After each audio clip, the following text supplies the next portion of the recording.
안녕하세요. 부서부동산 스터디입니다. 4월 4일 1일 브리핑 해보도록 하겠습니다. 특례보다 더 싼 대출금리가 나오고 있다는 뉴스 연일 들려오는 것 같습니다. 그럼에도 불구하고 이 거래량이면 실망이야. LCT 마이너스 31% 하락에도 불구하고 가장 잘 나가는 아파트라는 것을 증명하고 있습니다. 마리시오 마이너스 31%지 뭐 10억이 한 방에 떨어집니다. 10억이. 자, 대출금리 한번 살펴볼게요. 좀 전반적인 내용 한번 살펴볼게요. 코펙스 금리 떨어지면서 대출금리들 좀 떨어지고 있습니다. 신규 주담대 기준으로 4.65%. 이거 얼마인가요? 이거 5% 넘어간 적 있었나요? 4% 후반까지, 4% 후반까지 좀 떨어졌어요. 하지만 문제는 주택담보대출 잔액 기준으로 봤을 때는 이것이 계속 치솟고 있습니다. 계속 치솟고 있어요. 지금 2월달 자료까지 발표되었거든요. 2월달 자료까지 4월 초가 되면 2월달 자료가 발표됩니다. 하는 자료예요. 전세자금 대출금리는 5.2%, 5.8%까지 치솟았던 게 5.2%로 떨어지고 있어요. 이거 아마 지금 4월달 되면 아마 더 떨어지는 모습으로 나타낼 것 같습니다. 제가 경제 성장률로 나타내는데요. 지금 22년 4, 4분기는 마이너스 0.4%입니다. 지금 좀 썩 좋지는 않죠. 경제 성장률 자체가 썩 좋지는 않죠. 물가 많이 오른다는 이야기 나옵니다.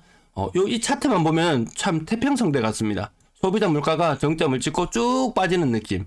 하지만 더 중요하게 보는 기조적인 흐름을 보여주는 근원 물가를 살펴보면 석유류 제외하고 살펴보면 전월과 동일하더라. 4.8%.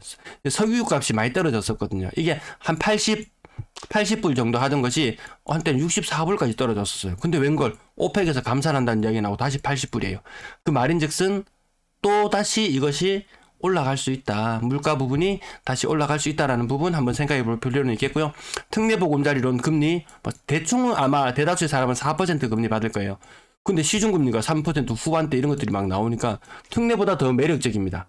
투자 입장에 봤을 때 이게 DSR까지 걸리는 사람들은 야 그래도 무조건 특례. 그거하고 관계없이 신규로 매수하려고 하시는 분의 입장에서 봤을 때는 야, 시중은행이 더 나은데?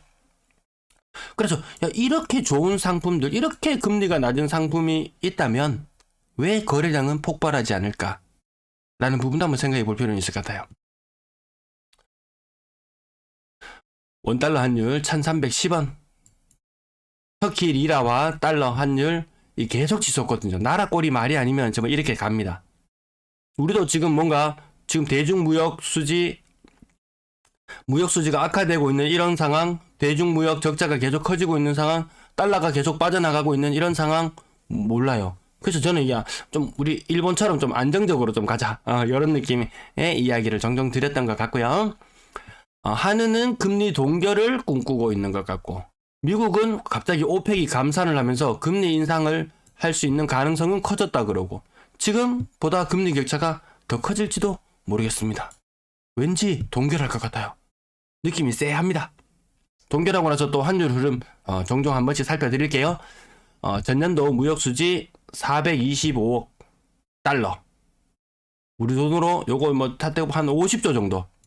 작년에 손해. 올해는 이 손실폭이 지금 더 커지고 있죠. 작년보다 더 커지고 있는 상태. 달러가 줄줄 새나갑니다. 내일 외환보유고 발표한다 뭐 이런 이야기도 있던데 그것도 한번 살펴볼게요. 한국이나 튀르키예나 무역수지 터키가 훨씬 심하긴 합니다. 튀르키예가 한미일 동맹을 강조하는 동안 중국은 삐졌어요. 우리나라 물건 안 사줍니다. 대중무역 30년 동안 우리의 경제 상황을 이끌어줬던 것 IMF 이후부터 그 전부터 빠르게 모든 거 다 극복해 나가고 돈 많이 끌고 모을 수 있었던 것은 대중무역이 가장 큰 효자 역할을 했는데 이제는 가장 큰 불효자가 되었다고 해야 될까요? 30년 만에 대중무역이 적자로 돌아서고 있는 부분 요거 되게 엄중한 상황으로 봐야 됩니다. 이득은 중국에서 취하고 빨갱이라고 멀리하고 참 아이러니한 상황인 것 같습니다. 가계대출도 문제지만 자영업자 대출이 아주 큰 부담으로 다가오고 있습니다. 그리고 거기에다가 다중채무자 그렇죠. 다중채무자 2개 이상의 금융기관에서 돈을 빌린 사람 조금 더 악성으로 가는 사람들도 또 있을 거예요. 이 대출이 1000조가 넘어서요. 이 사람들 대출금리 장난 아니거든요. 뭐 장사 잘 되는 집은 잘 된다 이런 이야기 하지 마시라고요. 대출 금액이 이렇게 올라갔다고요. 잘 되면은 대출을 이렇게 많이 받겠습니까? 어려움 때문에 대출 받는 사람 지난번에 어디 PD 수첩인가요? 거기서도 종종 다뤄줬었죠. 그래서 이 자영업자, 부산의 자영업자 비율 20% 넘어가거든요. 이 중에 상당 부분이 위기, 돈 안 쓰니까 거래량 맥시멈 2,000건까지 바라봤던 것이 2,000건을 뛰어넘었고요. 부산 매도 물량 지난 주말 동안 좀 큰 폭의 감소가 있었습니다. 큰 폭의 감소가 있었고, 또한 금리가 3%대로 떨어진다고 하니까 또 막 하다 또 이 투자 시장으로 뛰어드는 거 아닌가, 막 2030이 다시 부동산 투자 시장에 뛰어든다고 하고 언론에서는 계속 이야기를 하니까 이거 팔지 말까? 정말 이러다가 이번 기회를 놓치면 모르겠어요. 그런 견해도 있고, 야 이제 금리도 떨어지고 이제 이런 사람도 있고, 그런 사람, 이런 사람, 저런 사람 의견 다 경청해 주시면 좋겠네요. 전세 물량은 계속 떨어지고 있고, 이 예측치 요거 21년, 22년에는 정확하게 먹혔는 자료인데, 근래 들어서 부동산 시장 분위기가 너무 많이 달라지면서 이 예측치는 어느 정도 이제 좀 무시하고 좀 봐야 될 것 같습니다. 부산 월세 물량은 연초 대비 10% 정도 줄어들어 있는 상태, 전체 임대 물량은 연초 대비 거의 한 17% 정도 빠져서 25,000건. 그래 절대 수치가 많다는 부분 늘 다시 한번 상기시켜 드립니다. 거래량 150건이 신고되었고요. 야, 여기 특례 보금자리론. 그 다음 3% 후반, 물론 신규 대출이에요. 기존 대출자들은 갑자기 갱신되는 순간 3% 후반의 대출이었는데 갑자기 5%, 6% 아직도 그렇게 통보받는 사람들이 많아요. 아까 잔액 기준 대출 평균 금리가 4% 말씀드렸잖아요. 지속적으로 계속 치솟고 있다는 말인즉슨 기존 대출자들은 계속 부담을 떠안는 그런 형태로 가고 있다는 부분. 야, 3% 후반 특례보금자리란 이 양쪽에서 지원 사격을 하고 있는데 그거 치고는 거래량이 고개를 절레절레하게 만드네요. 자, 오늘 150건. 화요일 첫 스타트, 지난주 화요일 첫 스타트는 160건, 그전에는 150건, 180건, 150건. 이 흐름 자체가 지난주에 거래가 많았지만 계속 많아져야 되는데, 특례나 이런 상황들을 봤을 때 요 변화하는 흐름들 계속 짚어볼게요. 빨간 날이 노란 날보다 많았던 날수,